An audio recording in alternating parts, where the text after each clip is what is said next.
Vamos conversar sobre quadrinhos, certo?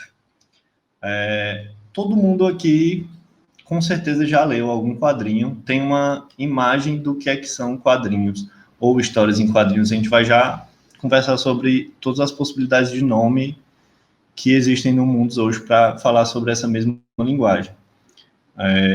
As histórias em quadrinhos, como elas são mais chamadas no Brasil, ou gibi, ou revistinha, ou só quadrinhos, ou HQ, ou comics no americano, ou banda desenhada no português de Portugal, ou banda desenhê, né, que é a mesma coisa, mas tem até munequitos. Em Cuba, o nome é munequitos. E por que eu estou falando todos esses nomes de uma mesma linguagem? Para ficar claro o quanto a gente não tem uma imagem bem definida do que é essa linguagem, né? Apesar de que quando eu falo quadrinhos ou histórias em quadrinhos, eu tenho certeza que todos vocês formam uma imagem do que é isso na cabeça, né? Seja uma Turma da Mônica, seja um X-Men, Batman, ou mesmo um quadrinho mais renomado como literatura, como é o caso das obras do Will Eisner, ou... Eu desapareci aqui, é isso mesmo, tá aqui. Vocês têm uma noção na cabeça de cara do que é quadrinho, mas talvez fique mais difícil quando a gente tenta definir isso, né? Definir o que é e o que não é uma história em quadrinho. E normalmente essa discussão nem me interessa tanto, porque ela acontece muito com a perspectiva de restringir o que é que pode e o que é que não pode ser quadrinho. Eu acho que essa discussão ela me interessa quando a gente tenta reconhecer o que é, com certeza, e para onde a gente pode ampliar essas possibilidades narrativas. Então, a minha primeira pergunta para a gente é imaginar o que é que são histórias em quadrinhos, ou o que é que não são, né? Tem um autor que é muito renomado no meio das teorias dos quadrinhos, que é o Scott McCloud. Depois vou passar para vocês algumas referências, se vocês quiserem ler os livros dele, são uma ótima possibilidade de se aprofundar mesmo. Várias ideias que eu vou discutir com vocês foram coisas que nasceram na leitura do Scott McCloud. Apesar de que ele é considerado por muitos autores meio ultrapassado, mas ele ainda é a pessoa que tentou definir melhor o que é e quais são as possibilidades narrativas dos quadrinhos. E a definição que ele usa, eu vou até começar minhas anotações aqui para a gente...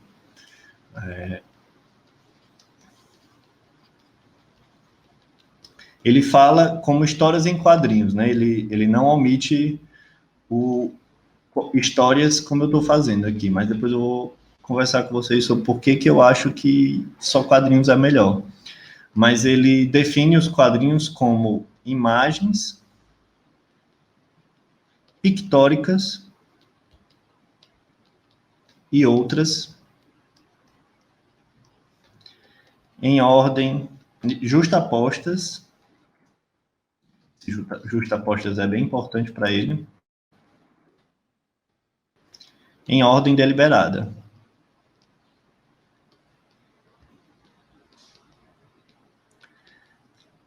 Ele mesmo chama a atenção para o quanto isso é formal. E aí ele mesmo resume como arte sequencial. Mas o que é que são essas imagens pictóricas e outras justapostas em ordem deliberada? Eu vou deixar isso aqui num cantinho, porque eu acho essa discussão muito formal, e a gente volta já a ela. E antes de tentar definir o que é quadrinhos formalmente, eu vou conversar com vocês visualmente sobre o que é quadrinho. Para mim, isso aqui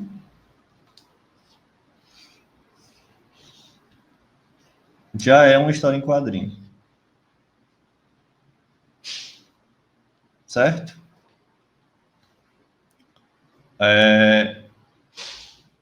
O que é que tem aqui, né? O que é que a gente tem nesses dois elementos aqui que já configura como história? Você tem sequência, né? Se eu quiser apontar aqui o que o Scott McCloud chamou, né? Isso aqui são imagens pictóricas.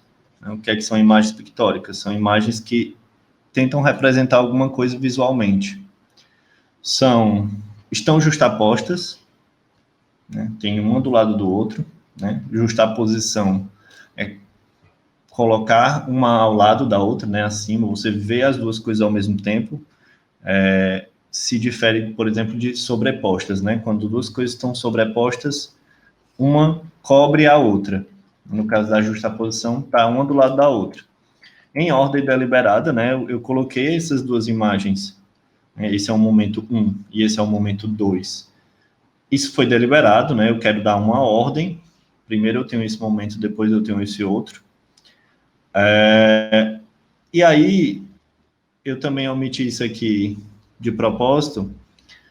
Em alguns momentos, o Scott McCloud aumenta isso aqui em prol de contar uma história, né?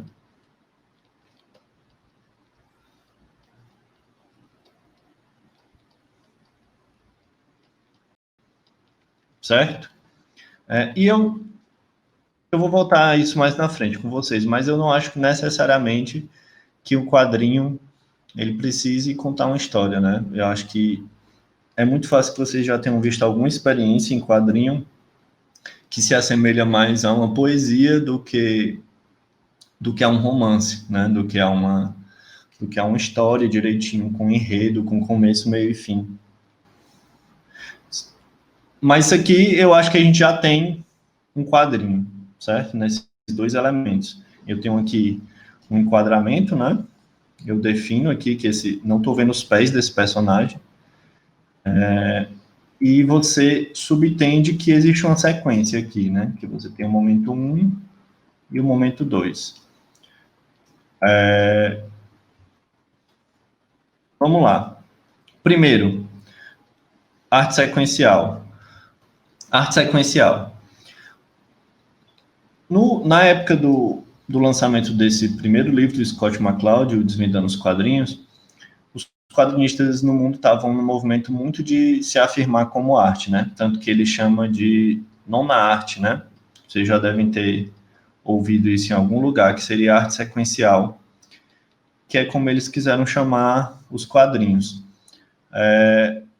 Eu não gosto dessa expressão porque, para mim, ela não define o que é quadrinho. Arte sequencial, o cinema é uma arte sequencial, teatro é uma arte sequencial. Qualquer coisa que você veja momentos em sequência, para mim, são artes sequenciais.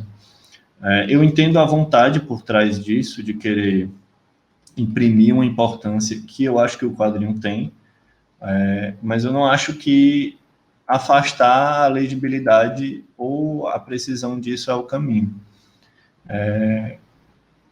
Eu não gosto de alguns nomes como Gibi, porque são nomes que... Gibi foi uma revista em quadrinhos, né? É que nem Bombril, chama a Palha de Aço de Bombril, né? Só que no caso da Palha de Aço, acho que isso faz pouca diferença. No caso do Gibi, não. Pois é, Gibi é muito paia, né? O Gibi, ele está encharcado de uma ideia de infantilidade nos quadrinhos, né? De uma ideia de que existe a expressão meio antiga, né? De, tipo, mas isso não está no Gibi. Tipo, o Gibi como um lugar de absurdo, como um lugar de coisas impossíveis, como um lugar de humor, necessariamente, né? E quadrinho não precisa ser só isso, né? Mas, assim, eu estou me desviando do que eu pretendia dizer. Essa definição de quadrinhos, de imagens pictóricas e outras justapostas em ordem deliberadas, ela funciona. Eu acho que ela tem falhas e que é muito legal explorar essas falhas, porque, como eu falei no começo, a gente amplia o que é e o que pode ser quadrinho, e a gente pode testar coisas novas, né? A outra coisa que eu queria falar sobre, mais formal, antes da gente começar a discutir os elementos narrativos mesmo, do quadrinho, guarda essa informação aí, Lucas, para a gente conversar mais tarde, que eu quero que a gente fale mais sobre isso, dessa conotação racista do termo gibi. Mas outra coisa que eu acho que é legal para a gente ampliar essa discussão é a gente pensar qual é a origem dos quadrinhos como linguagem mesmo, né? Também não é uma coisa que eu quero me debruçar muito, porque é uma conversa infinita, que a gente realmente não sabe quando é que começa, quando é que a gente pode determinar que começou, isso aqui já é quadrinhos. Existem vários elementos narrativos nos quadrinhos, nem todos são obrigatórios. Eu acho, inclusive, que eles se complementam nessa obrigatoriedade. Em alguns quadrinhos que falta um elemento, mas se tem outro, eu ainda acho que é quadrinho. Mas isso também a gente vai ver um pouquinho mais na frente. Mas a história do surgimento do quadrinho, como a gente conhece hoje, está muito ligada à ideia da indústria, da imprensa, né? Da reprodução industrial gráfica. Os jornais, né? Por muito tempo, a nossa ideia do que era quadrinho ficou formada nas tirinhas ou nos cadernos dominicais. E é muito fácil a gente prender o que é quadrinho a essa ideia de reprodução industrial da imprensa. E aí, assim, mas sim, existe um quadrinho americano, claro, que as pessoas consideram como primeira história em quadrinho publicada. E que claramente não é, mas as pessoas continuam falando dessa história, e eu não vou reproduzir isso, né? A gente tem várias experiências anteriores na imprensa, em jornais, inclusive brasileiros, que já tem todos os elementos que a gente vai discutir um pouco mais na frente ainda nessa aula. Mas a gente tem também tapeçarias egípcias, maias, a gente tem torres na Grécia, a gente tem obras com mais de 3.000 anos antes de Cristo, que já tinha todos os elementos narrativos do quadrinho. Já tinha sequência, já tinha imagens pictóricas deliberadas, uma do lado da outra, em sequência, contando uma história, que não tem porquê a gente não entender essas obras como quadrinhos. A gente tem centenas de experiências de histórias em quadrinhos, claramente, antes da imprensa, antes dos jornais. Mas eu não desprezo totalmente o fato de que a imprensa consolidou uma linguagem que era difusa, né? Uma tapeçaria egípcia é totalmente diferente de uma das torres de Trajano, na Grécia. A frequência, a recorrência, o número de edições dos quadrinhos nos jornais, e depois em revistas, e depois em álbuns, consolidou uma forma de linguagem, né? Isso tem um valor muito forte. E que até pouco tempo não tinha tido nenhum novo advento tão poderoso em relação a essa linguagem quanto a imprensa, né? Mas eu acho que teve, que foi a internet, né? Mas já estou me adiantando de novo. O que eu queria falar era que é legal a gente pensar a origem dos quadrinhos para a gente entender o que é que aconteceu antes da imprensa,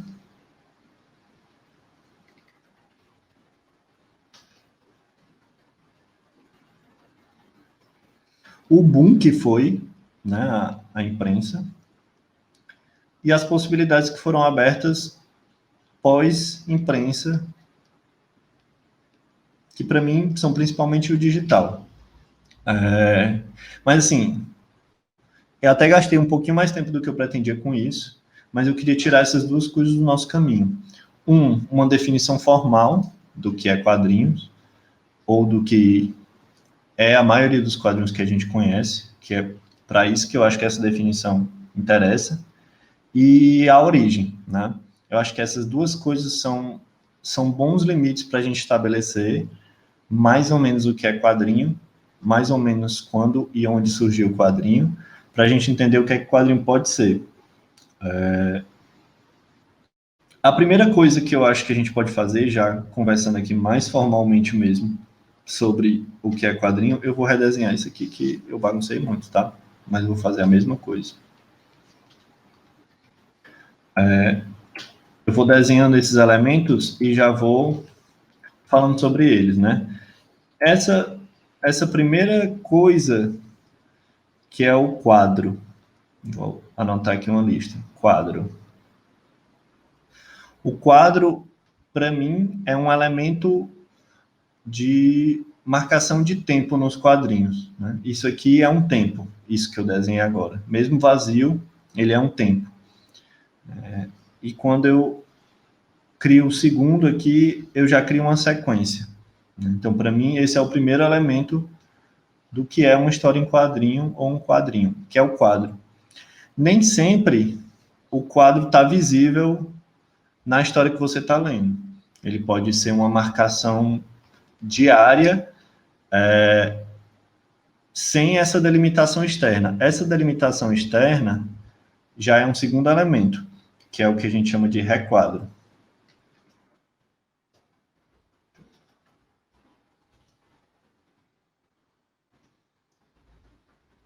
Isso vai acontecer algumas vezes. O meu Photoshop está travando, às vezes, quando eu dou um zoom, certo? Desculpem.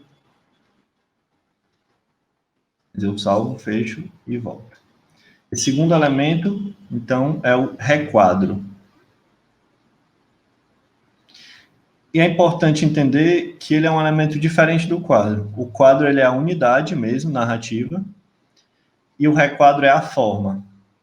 Por que essa forma ela é importante?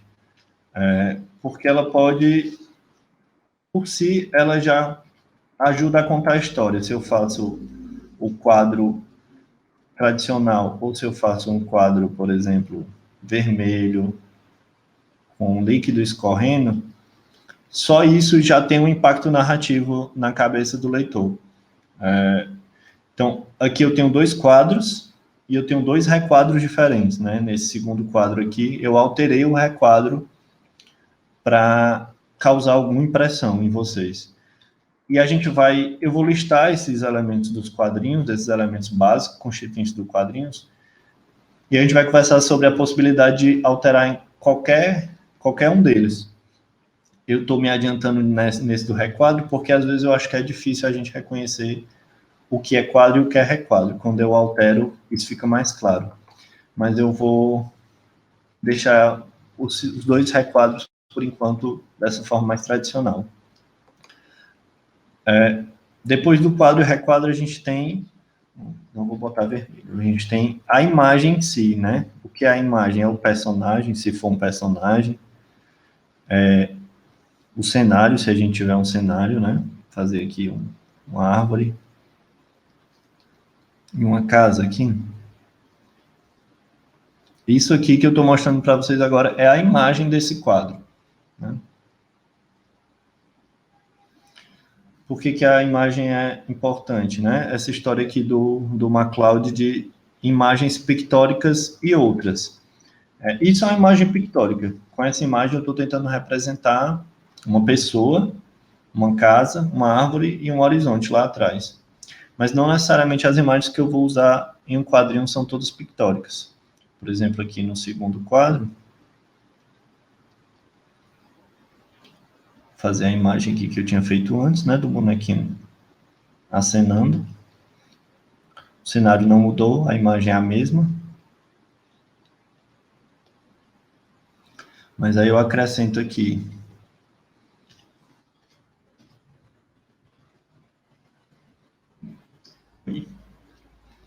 isso é uma imagem, mas não é uma imagem pictórica, é um texto, né? Um texto e uma representação de fala. Isso aqui são imagens, mas não são pictóricas. Pelo menos não o texto, né? O balão é uma imagem pictórica. Ele tenta representar ali uma fumacinha, uma coisa. Isso também foi desenvolvido como linguagem ao longo dos anos e tem o seu próprio estilo, né? Se você vai para o quadrinho europeu ou se você vai para o quadrinho oriental, os estilos mudam muito, né? O quadrinho oriental extrapolou muito as possibilidades narrativas dos quadrinhos, muito mais do que todo o Ocidente junto. Se você é leitor de mangá, você vai reconhecer elementos como que tentam representar sentimentos totalmente abstratos, né? Vergonha, medo, ansiedade, coisas que aqui no Ocidente a gente... Tá. o Pierre está pedindo para explicar o que é uma imagem pictórica. Uma imagem pictórica é uma imagem que tem uma referência visual, ela busca representar uma visualidade. Por exemplo, se você pensa em linguagens como o hieroglifo egípcio, ali ainda tem um resquício de pictórico maior do que o alfabeto que a gente usa hoje em dia, né? Eu acho legal usar o hierógrafo como exemplo, porque você vê ali uma mudança da imagem pictórica para a imagem fonética, né? As nossas letras, o que a gente, quase todos os alfabetos em uso hoje, eles são representação de sons, e não mais representação de imagem, mas a maioria das linguagens, a maioria dos alfabetos surgiram de representações. Então, por exemplo, uma pessoa, uma árvore e uma casa são imagens pictóricas. Quando eu parto para uma fala ou para um sentimento, como esses tracinhos que eu fiz aqui na cabeça do nosso personagem, né, isso aqui, isso já não é uma imagem pictórica, já é uma tentativa de representação concordada entre nós, né? Quando você coloca uma lágrima escorrendo pela testa do seu personagem, isso não é um desdobramento pictórico do que acontece com a gente, esse sentimento de vergonha, isso é uma coisa que a gente concordou em entender que é isso. Outro exemplo de uma imagem que não é pictórica, apesar de usar um elemento pictórico, se eu coloco aqui uma lâmpada acesa na cabeça dele, a maioria de vocês vai entender que ele teve uma ideia, não é isso? Mas isso não aparece uma lâmpada na nossa cabeça quando a gente tem uma ideia, mas a gente concordou, enquanto sociedade, que isso aqui representa a pessoa tendo uma ideia. Fica claro que Pierre, tu responde aí no chat, só para eu passar para frente. O que é uma imagem pictórica? É uma imagem que representa uma coisa que existe no nosso mundo, que a gente vai reconhecer o vestígio disso. Massa. Mas aí, voltando para os elementos dos quadrinhos. Aqui a gente tem um quadro, um requadro, né, a forma desse quadro, e a gente tem uma imagem pictórica e outras, certo? A gente tem aqui o texto, a gente tem aqui, vou até deixar essa lâmpadazinha, como representação do que é essa ideia que a gente está tentando passar. Em ordem deliberada, né? Como eu falei no outro exemplo, isso aqui é o momento 1, esse aqui é o momento 2. E essa ordem, ela foi colocada por um motivo, né? Se eu pego esse meu segundo quadro aqui e eu coloco ele antes desse, eu mudo completamente o sentido que essa história aqui teria, né? Parece agora, ó, que uma pessoa está falando com outra aqui, né? E aqui não, você entende que é uma sequência aqui. Primeiro, a pessoa estava com os braços na cintura e que depois acenou, disse oi e teve uma ideia aqui, né? Pelo que a gente está vendo.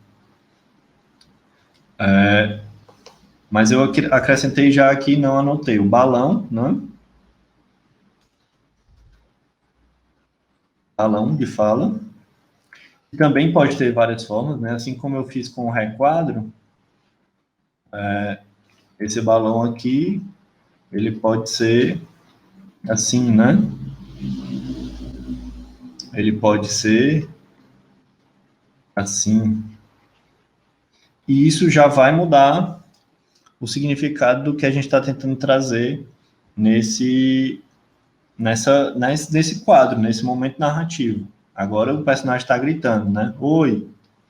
Como é que eu causei essa diferença? Aumentando a letra, criando pontas no balão,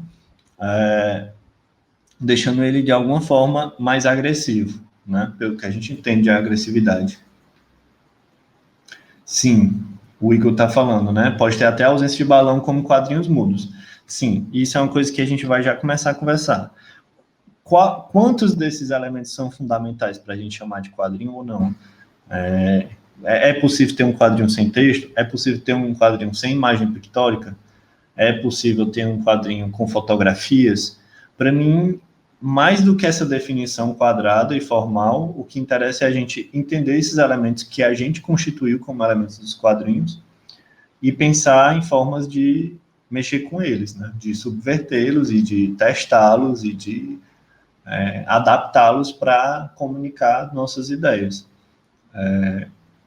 Então, sim, eu não estou dizendo que todos esses elementos são fundamentais, eu nem acho que são, mas eu estou listando eles aqui, né? Inclusive, o próximo que eu vou citar aqui, que é um que eu não uso, não aparece em nenhum quadrinho meu, eu acho.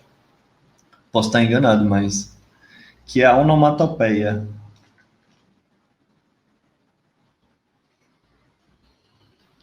Que era muito comum nos quadrinhos nessa época do jornal, né? Que é o Loft, que é o Snikt, que é o Vrum, né? São tentativas de representar os sons, né? Que é muito comum em alguns autores de quadrinhos, né? Inclusive os guias e tal instituem ele como um dos elementos constituintes do que é quadrinho, e que eu estou listando aqui, inclusive, mais para deixar claro o quanto esses elementos eles não são essenciais para a narrativa, mas que eles aparecem como elementos, né? Eu vou até deixar esse por último, mas outros elementos que são do quadrinho. Uma página, né? O que é a página? Pelo menos no quadrinho impresso, a gente tem a unidade da página. Por que essa unidade é importante, né? Porque você está lendo aqui um quadrinho, que tem aqui 1, 2, 3, 4 quadros. No fim desse último quadro, ele se conecta com o que é que vai ser a próxima página. E a página é um elemento narrativo porque ela esconde o que é que tá vindo na próxima, né? Enquanto aqui você vê exatamente o que é que acontece no próximo quadro, na mesma página, ou da página seguinte, a princípio está oculto, né? Isso é uma das coisas para se explorar narrativamente. Claro que quando a gente vai, por exemplo, quadrinho na web, a gente não tem necessariamente a ideia de outra página, né? Mas pode ser outra tela. Esse página aqui, ele pode ser só um momento narrativo delimitado, né? Que pode ser uma página realmente, mas pode ser um slide, pode ser um mural. De alguma forma, é um elemento que contém alguns quadros, ou só um quadro. Mas é um momento narrativo, né? A página. O outro elemento é o que é a edição. Para o quadrinho impresso, isso aqui também é muito simples, né? Você compra o quadrinho X-Men número 1, isso é uma edição. Dentro dessa edição, se fecha a minha cara está aparecendo aqui na frente da lista, né, já? Vou diminuir aqui.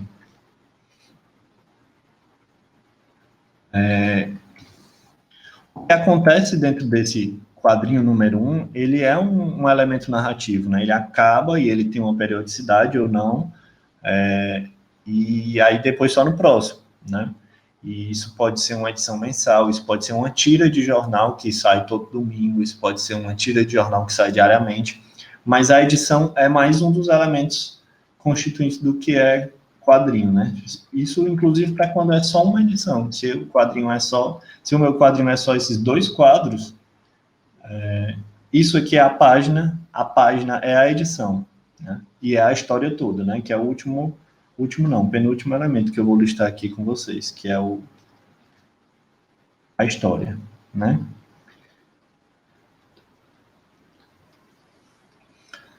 E o elemento que eu deixei por último é um elemento bem controverso, que é por onde eu acho que eu quero começar a ampliar essa nossa discussão, que é o que a gente chama de sarjeta. O que é a sarjeta? E aí tem alguns defensores de que a sarjeta é a grande magia dos quadrinhos. Para mim, a sarjeta não é quase nada, mas eu entendo a ideia por trás da sarjeta, tanto que eu estou dando um lugar de destaque para ela aqui. A sarjeta é o espaço entre esses 2 quadros. A separação desses 2 momentos. Que, assim como o requadro, ou assim como o próprio foi o Igor que falou, né, que o balão pode nem existir, esse espaço ele pode nem existir também fisicamente, né? Os 2 quadros eles podem ser colados um no outro, certo? Mas ainda assim, existe aqui uma separação. E essa separação, para muitas pessoas, é onde ocorre toda a magia do que é o quadrinho, né? Eu discordo um pouco, mas eu vou já chegar lá. Alguma dúvida até aqui? Está todo mundo acompanhando? Esses são tidos como os elementos básicos do que é quadrinho. Como o Igor já adiantou aí, nem todos precisam estar presentes em todas as histórias. Não deixa de ser quadrinho se faltar um ou outro, né? Mas esses elementos aqui fazem parte do nosso imaginário do que é quadrinho. Alguém lembra de algum elemento que eu não listei aqui? Em algum quadrinho que você já leu, tem alguma coisa que você acha que não cabe em nenhuma dessas categorias que eu listei? Se sim, bote aí para a gente conversar sobre isso. Se não, vamos conversar um pouco mais aqui sobre a sarjeta. Por que a sarjeta tem esse lugar de destaque no imaginário de quem faz e estuda quadrinhos?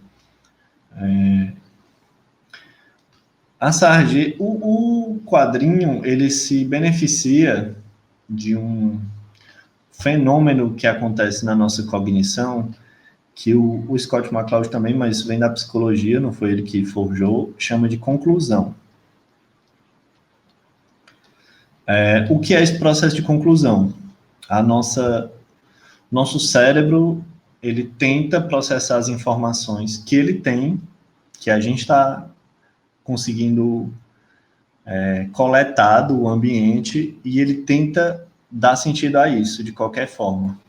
É por isso que a gente consegue ler, mesmo que falte alguma letra na nossa escrita. É por isso que a gente olha para isso aqui, por exemplo, e vê um rosto humano. Isso não tem nada a ver com o rosto humano, não tem nenhuma das proporções, mas tem um pouco de convenção por trás disso, mas o nosso cérebro, ele tenta dar um sentido a isso, né? Às vezes você vai ver alguma imagem que não é nada parecido com o que realmente é o elemento que a gente está tentando representar, mas o nosso cérebro dá um jeito de juntar essa informação que ele tem em uma coisa só. E esse processo de conclusão é o que faz com que fique quase inevitável a gente olhar para essa estrutura aqui que eu desenhei e ver isso aqui como uma sequência lógica disso. E aí, esse é o grande rolê dos quadrinhos, né? Você tem um quadro ao lado do outro e eles juntos estão lhe contando ali uma história. E eles lhe contam uma história mesmo que você não queira, né? Assim, essa aqui é uma sequência bem lógica de transição entre esses dois elementos, mas se eu faço, por exemplo, uma transição menos óbvia, se eu faço aqui o nosso mesmo bonequinho, com os braços aqui na cintura, e aqui depois eu faço, sei lá, tenho aqui uma casa explodindo. Vai ficar horrível esse desenho, né? Foi apressado. Mas vocês pegam a ideia. Você necessariamente tenta fazer um link entre essas duas coisas, né? Se eu faço aqui, essa casa ficou horrível, eu vou desenhar outra coisa aqui. Mas se eu desenho aqui na sequência um planeta e uma lua e um sol lá atrás, nosso cérebro, ele tenta ligar essas duas coisas, mesmo que elas não façam nenhum sentido visual. E para muita gente, isso aqui acontece na sarjeta, né? Nessa transição. Para mim, não. Para mim, acontece nesse processo de conclusão que acontece no nosso cérebro, olhando para essa imagem e olhando para essa uma do lado da outra. Mas eu entendo, eu não quero ser o chato aqui de sarjeta, não importa. Porque eu entendo qual é o ponto disso, né? Para mim é a sequência. E aí é isso, eu dei uma corridinha, mas para mim esses são os elementos básicos do que é uma história em quadrinho. Precisa ter todos eles? Não precisa. A gente tem vários exemplos de histórias mudas, né, de histórias sem fala, sem onomatopeia, que você tem só uma sequência visual. A gente tem também vários quadrinhos que, pelo menos em trechos deles, tem só quadros pretos e fala. A fala pode criar esse link de você estar relacionando um quadro com o próximo. Tem vários quadrinhos que brincam com essas possibilidades, né? Tem vários quadrinhos que não tem requadro, que você não vê a forma visual do quadro. Tem vários quadrinhos que não tem uma edição, que é só uma tira, por exemplo. São 3 quadros. Não tem páginas, não precisa ter todos esses elementos para ser quadrinho, mas esses são os elementos que a gente vê na maioria dos quadrinhos. Isso não quer dizer que o seu quadrinho precisa ter tudo isso, mas é nesse universo aqui que a gente está navegando. Uma última coisa que eu acho que é legal da gente discutir ainda hoje é onde é que a gente enquadra no meio das outras artes o que é quadrinho, né? É muito comum a gente ouvir as pessoas falando de quadrinho necessariamente como literatura. Ao mesmo tempo que o quadrinho é quase um irmão de época de desenvolvimento e de linguagem do cinema, né? Se você pega um filme, né? O filme mesmo físico é mais fácil ver essa relação, porque um filme ele é um monte de quadros, um do lado do outro, né? Um acima do outro, só que ele não é apresentado para a gente justapostos, um do lado do outro, ele é apresentado de forma sobreposta. Um quadro substitui o outro de um jeito que a nossa mente também vê naquilo uma sequência. E aí é muito comum ver o quadrinho sendo reconhecido como uma subcategoria da literatura, ou uma subcategoria, ou um misto entre literatura e cinema. Mas isso é uma coisa que eu já queria provocar vocês na primeira aula, de se quadrinho é um desdobramento da literatura, como é o poesia e como é o romance, como é uma história ilustrada, qual é a diferença entre quadrinho e história ilustrada? Ou se ele é uma coisa nova mesmo, né? Uma coisa ou outra, se tem diferença suficiente de elementos para chamar de uma coisa só, né? De quadrinho. Eu falei que ia voltar mais nisso, eu devo voltar mais nos próximos dias, mas por que eu chamo de quadrinho e não de história em quadrinhos? Porque eu acho que não necessariamente é uma história. Uma história subtende um enredo, subtende conflitos, né? Existe existe um vocabulário do que é que compõe uma história, né? Existe o conflito, existem os personagens. Um quadrinho necessariamente tem personagem?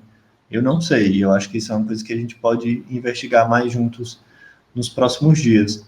Mas o quadrinho ele é uma forma de apresentar ideias, né? De provocar sensações ou de contar histórias. Eu acho que ele enquadra todas essas possibilidades. O Rafael está fazendo uma provocação aqui de se as pinturas rupestres seriam mães dos quadrinhos. Eu acho que eu falei muito. Se alguém quiser falar o que acha, a gente pode começar nisso.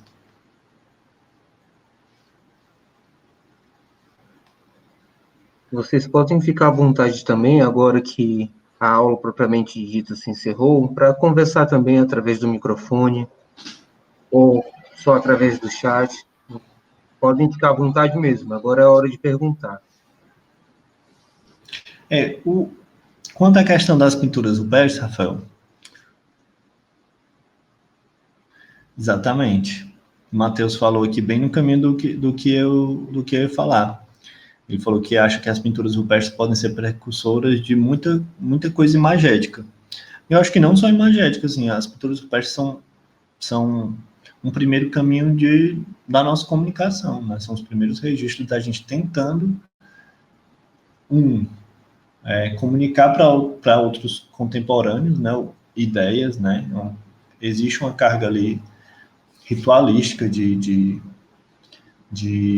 perpetuação de uma coisa, né? Existem estudos de uma coisa quase sagrada mesmo, de ritual, de pintar ali uma caça no momento em que os caçadores estão saindo mesmo, uma coisa quase como uma oração também, né? Assim, de tipo, fortalecimento desse momento. Mas é um registro narrativo de coisas que aconteciam, de coisas que poderiam acontecer, de coisas que se desejam que acontecesse. Então, na verdade, as pinturas rupestres, elas são mães da nossa comunicação como um todo. Mas sim, tem muito elemento do quadrinho ali, né? Do que a gente entende hoje por quadrinho. Tem imagens pictóricas numa ordem deliberada, inclusive, muitas vezes, com a finalidade de contar uma história. Já tem uma estilização, né? Já tem elementos ali que não são pictóricos, que são convenções que começaram a ser traçadas, né? De movimento de uma flecha voando, de movimento de lança, de vestígio de mão, de como uma fotografia, né? Então, eu acho que as pinturas rupestres são uma primeira tentativa de comunicação entre seres humanos, ponto, né? Assim, por que eu estou listando esses elementos aqui? Porque nas próximas aulas a gente vai... Eu mostrei aqui, por exemplo, no desenho do requadro, no desenho do balão, como a gente pode mexer nesses elementos para influenciar a narrativa do quadrinho que a gente quer contar. Então, é exatamente isso que a gente está falando. Fica a cargo de quem está fazendo como usar esses elementos, quais elementos usar. E para mim, o mais importante é entender o impacto que eles têm, ou que podem ter, para usar da forma que você quer, para contar a história do jeito que você quer. O tamanho do quadro em relação ao outro, a forma do quadro, a forma do balão. Tudo isso são elementos que você pode ir mexendo para potencializar o que você quer contar com o seu quadrinho. Eu acho que é muito fácil, se eu peço aqui para vocês fazerem um exercício mental, tipo, pensem aí um quadrinho de uma página, 6 quadros de um menino indo comprar pão. O menino pega o dinheiro, o menino anda na rua, o menino entrega o dinheiro na padaria, recebe o pão, o menino volta para casa, o menino entra em casa. Eu acho que todo mundo consegue imaginar isso em 6 quadros, de alguma forma. Mas que tamanho vai ser esse quadro? Qual o desenho do requadro? Vai ter texto, não vai ter texto? Os quadros são todos do mesmo tamanho, ou tem algum quadro que é maior? Tudo isso vai influenciar em como essa história vai ser contada, e como essa história vai ser lida. E é aí que começa, para mim, o primeiro passo desse curso de quadrinhos é a gente tomar consciência desses elementos, para eleger quais a gente vai usar e como. É isso, para mim, o resumo dessa aula é isso. Deixa eu ver se alguém falou mais alguma coisa. O Lucas estava falando aqui que os quadrinhos do Will Eisner não tem sarjeta. Na maioria dos quadrinhos dele, ele usa pelo menos alguns quadros sem sarjeta, né? E isso tem tanto uma perspectiva estética de deixar o quadro mais exuberante como uma pintura, mas também de narrativa, de dar um respiro naquilo, né? Isso é uma coisa que não é nova, assim, sabe, Rafael?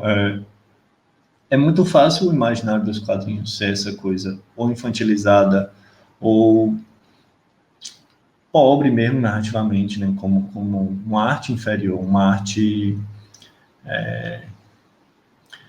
já tem essa coisa do impresso, né? Do reprodutível, já é uma coisa que perde assim, para a pintura, para o original, né? O original tem a aura da arte, a reprodução nem tanto, ainda mais a reprodução industrial.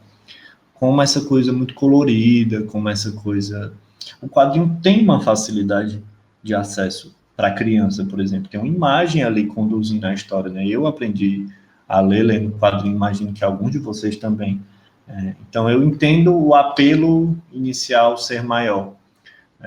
Mas eu, inclusive, aqui eu separei uns exemplos de quadrinhos que eu acho incríveis, que me causam sensação de arrebatamento muito maior do que qualquer outra obra artística que eu já experimentei, e que não tem por que ser considerado uma arte menor, né? Mas desde a década de 70, 80, os quadrinistas começaram um rolê de querer reivindicar esse lugar de arte mesmo, né? Tanto que é a nona arte, né? O cinema é a sétima, eu não lembro qual é a oitava, mas depois eu vou pesquisar para mostrar para vocês.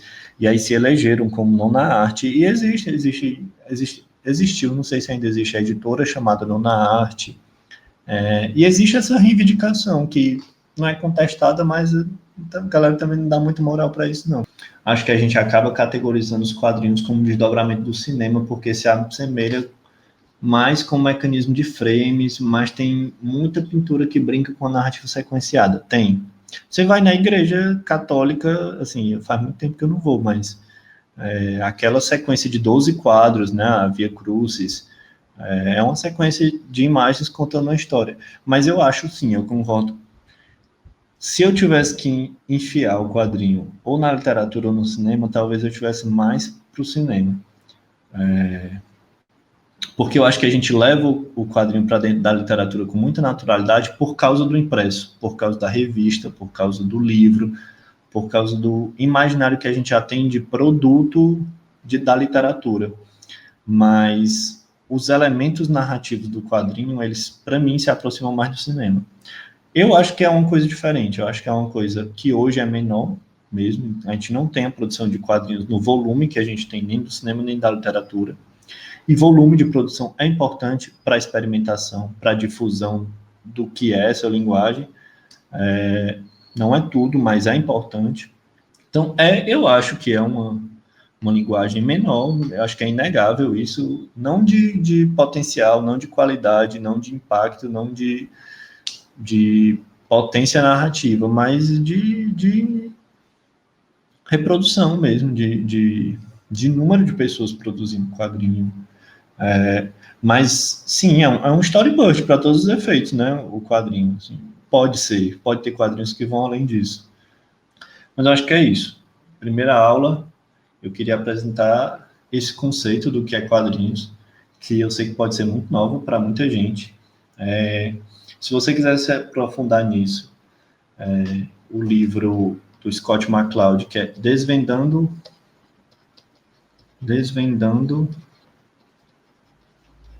os quadrinhos.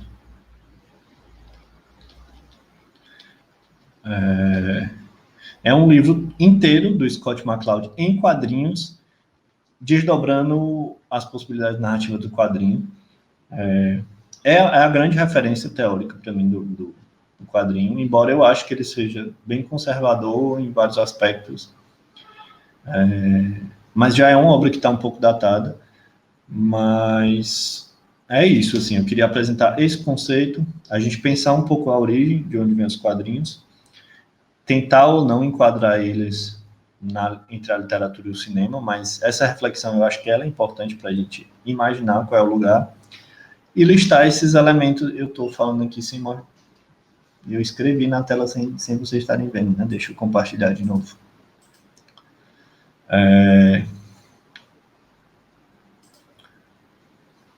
Para mim, esses elementos são os elementos básicos que não precisam estar todos, mas que é importante que eles estejam no nosso imaginário na hora de criar ou analisar e observar uma história em quadrinhos. Mas eu acho que é isso. O que eu queria falar com vocês nessa primeira aula era isso. Amanhã eu quero que a gente comece a conversar, a gente vai se aprofundar um pouco mais, a gente vai falar sobre ritmo, sobre as possibilidades narrativas dentro disso, a gente vai falar sobre tipos diferentes de transição entre essas duas imagens ou mais imagens, que tem umas coisas bem legais para a gente explorar a partir disso. E aí eu acho que para amanhã eu já vou mostrar alguns exemplos de como isso pode ser feito. Na terceira aula,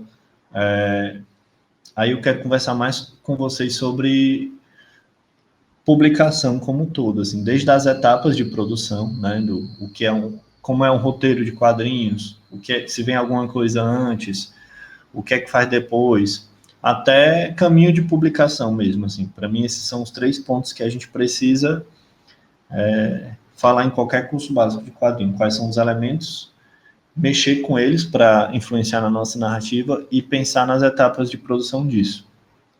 E aí, na sequência, meu microfone está barulhento. Na sequência, eu vou compartilhar um pouco do meu aprendizado com a impressão em serigrafia e com as possibilidades de narrativa digital que eu tenho aprendido com o game design. Mas acho que é isso. Se ninguém tiver mais nada para falar, a gente encerra.